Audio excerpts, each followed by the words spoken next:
continue. Next paragraph. There is one more point that has to be explained in this context. That the certain verses appear to indicate that God decreed that the man would rebel, and thus he forced him to do so. This is absolutely false. To clarify the point, we'll explain the passages, for they have been subject of much discussion by others. Right. We actually learned it. It's they say see Hilchas Teshuvah chapter 5, where Rambam focuses several of the passages he cites to explain similar concept. I think that there we will learn freedom of choice. And some people, it looks like HaShem is taking their freedom of choice away. Okay, so let's do this little paragraph and we're going to explain. There is one more point that has to be explained in this context. The certain verses appear to indicate that God decreed that a man would rebel, and thus forces him to do so. So it looks like that, of course, the famous example is the Pharaoh, right? It says that Hashem strengthened his heart, and this Pharaoh went against the will of Hashem, right? So it looks like if you read the Torah superficially that this poor Pharaoh had no choice, right? So how God could punish him if he had no choice? That's we actually learn in details in Hilchas Teshuvah. But let's see. This is absolutely false. So meaning that a person absolutely always has a freedom of choice. So sometimes it depends on his merits. Hashem would help him a little, right? To choose right, but meaning to show him the way. But anyway, the last decision, what the person is going to do, is up to him, right? But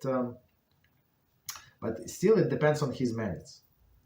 Okay, so it depends on his merits how big temptation to do wrong is going to be. That's what I mean. It depends on his merits.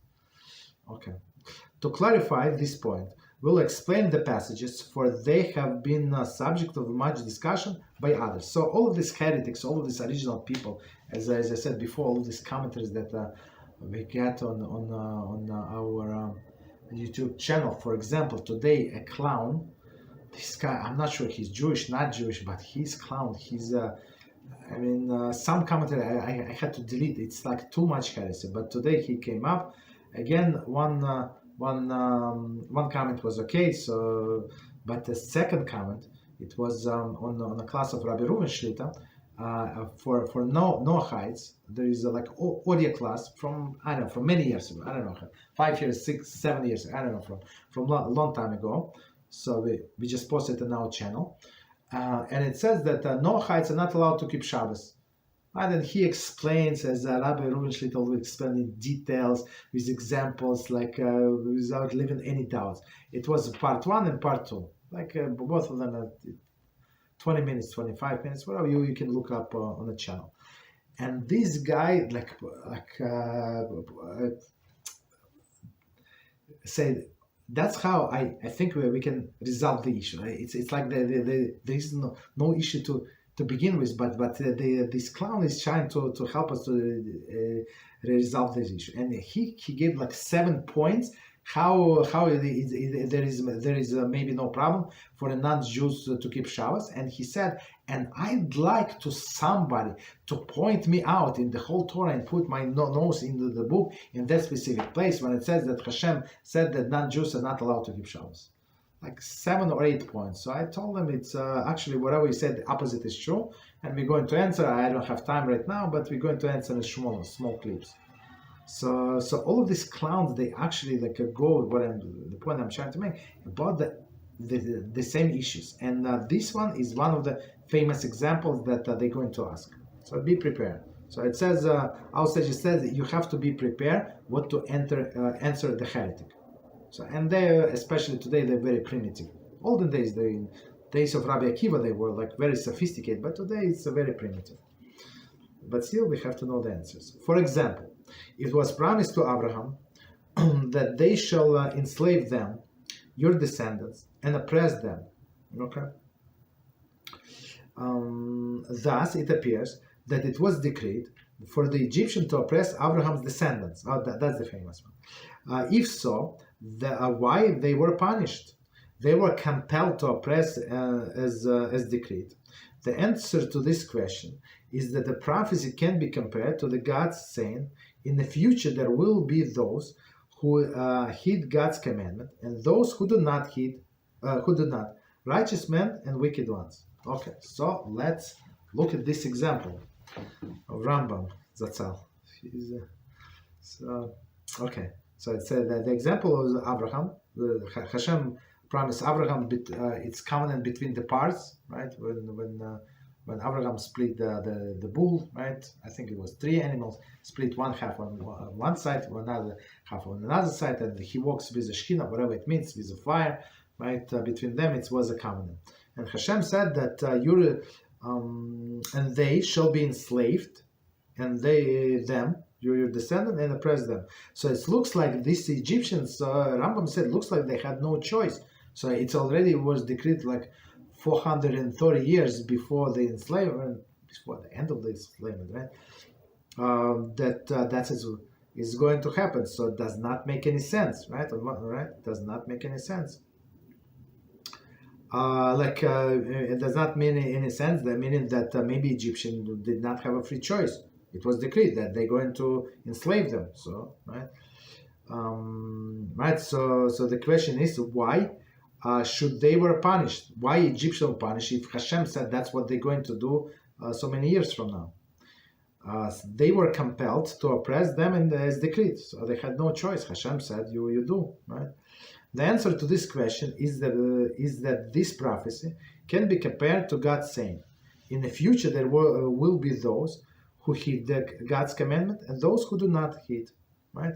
Righteous men and wicked men. So Hashem said it in general. He did not say in how many years, right?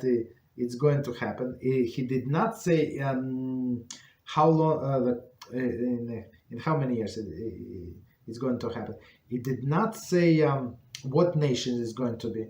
So technically, after staying in Egypt for some time, Egyptian could say, "Okay, thank you very much for coming. Now there is no drought. Okay, please go back home, and we're going to send you food or something. We're going to send you gifts. Leib, you like your land of Israel, Canaan very much, so you can go back. We're not holding you." You understand? But instead they were start enslaving them. So if Jews would go back, let's say 5 years later after the famine, 2 years later, 1 year later, so the decree of enslavement would be fulfilled by some other nation, some nation from Canaan, some other from Ammon or Moab, from some other nations, not Egyptians. So it's not like they did not have choice. They had the free choice. And plus, even though it was decree, so who said that any specific Egyptian had to do it, right? Hashem punished them, specific Egyptian, because they were too much.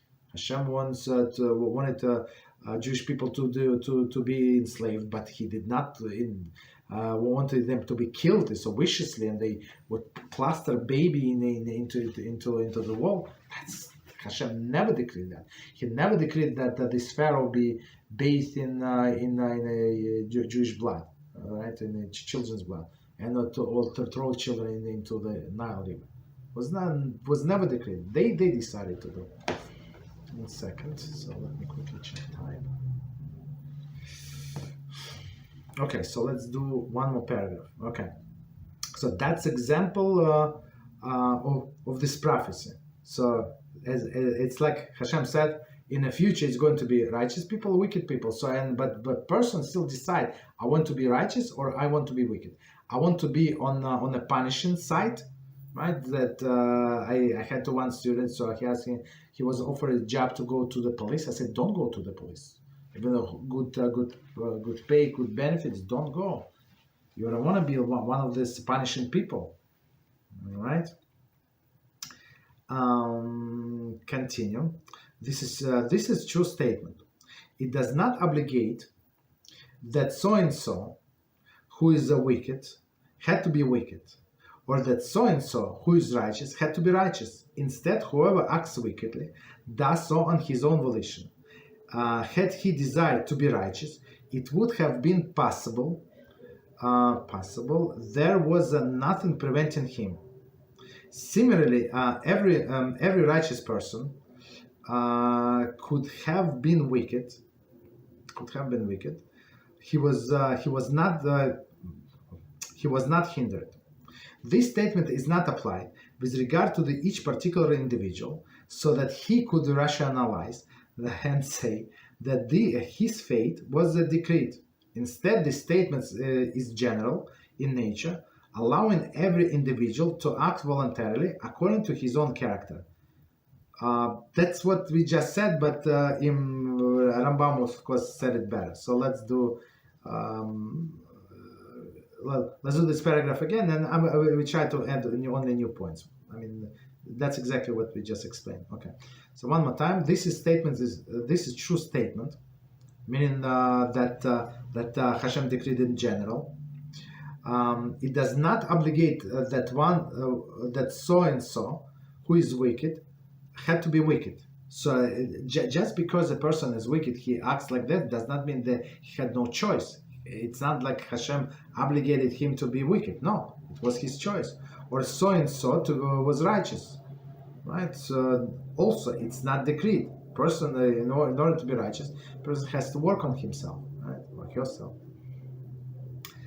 So have to be righteous. Instead, whoever acts wickedly does so on his own volition, right? So clearly, Rambam says, if somebody acts wickedly, that's because he sees the Yetzer Hara. That's because he chooses so, right? Nobody pushes him. Had he desires to be righteous, it would have been possible. So it doesn't matter how wicked this person is, as we know from Tanakh, even Menashe, this wicked king Menashe that killed so many people, so many rabbis, so many sages, and he was worshiping idols and make everybody, the whole Jewish nation, worship idols. At the end of the days, he did teshuvah. Even the person like that was able to do teshuvah, right? Had he desired to be righteous, it would have been possible, as we just said, example. There was nothing to preventing him, right? Only his own ego, I guess, or his own desires. Similarly, every righteous person could have been wicked, right? And opposite is true. So a righteous person, nothing is like pushing him or holding him hostage to be righteous. He could turn other way, right? Nor he was hindered. The statement is not applied with regard to each particular individual, so that he could rationalize that fate was decreed. So the statement again that there are going to be righteous people or wicked people, or there would be a lot of righteous people or a lot of wicked people, it's a general statement. So, but we choose ourselves which category we want to belong, righteous or wicked. Very simple. Instead, the statement is in general nature, as we said, allowing every individual to act voluntarily according to its own character, right? But again, the character can be changed according to our wishes.